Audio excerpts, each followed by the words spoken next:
Well, hi everyone, good morning.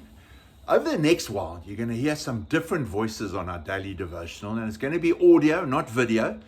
And the reason for this, I've asked a few people from GraceHill to answer the question, what does Christmas mean to you? As we don't have a state-of-the-art video studio, I've said to them, record audio. It's going to be much easier. You may find some of them have similar answers because I haven't told them what to say, but I think it's going to be so refreshing to hear from these guys. So let me kick off the series of devotionals on what Christmas means to me.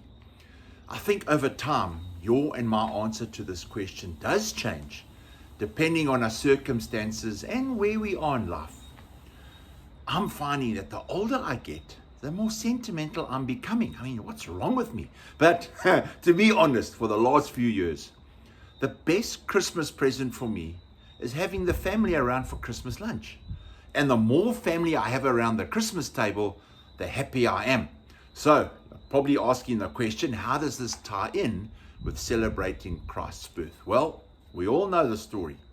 Mary's pregnant with Jesus, and both Joseph and Mary have to travel to Bethlehem for the census, the Roman census.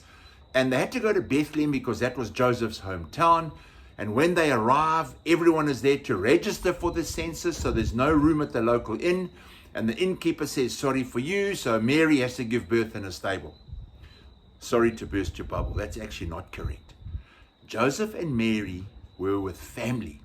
And because the guest room was already occupied, they had to rough it out in the stable, the family stable, where Jesus was born.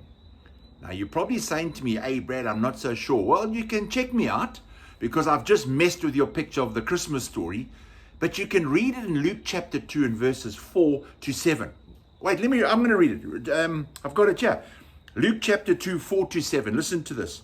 So Joseph also went up from the town of Nazareth in Galilee to Judea, to Bethlehem, the town of David, because he belonged to the house and line of David.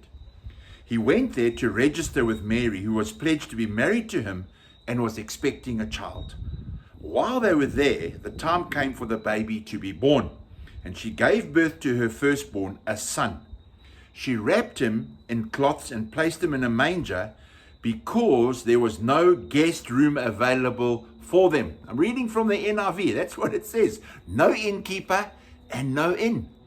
Now, the ESV translation does say inn where it says guest room, but the ESV has a little note at the bottom that says it's translated as guest room. And I believe this ties in with the context of Jesus' birth because there's no innkeeper ever mentioned in any of the Gospels.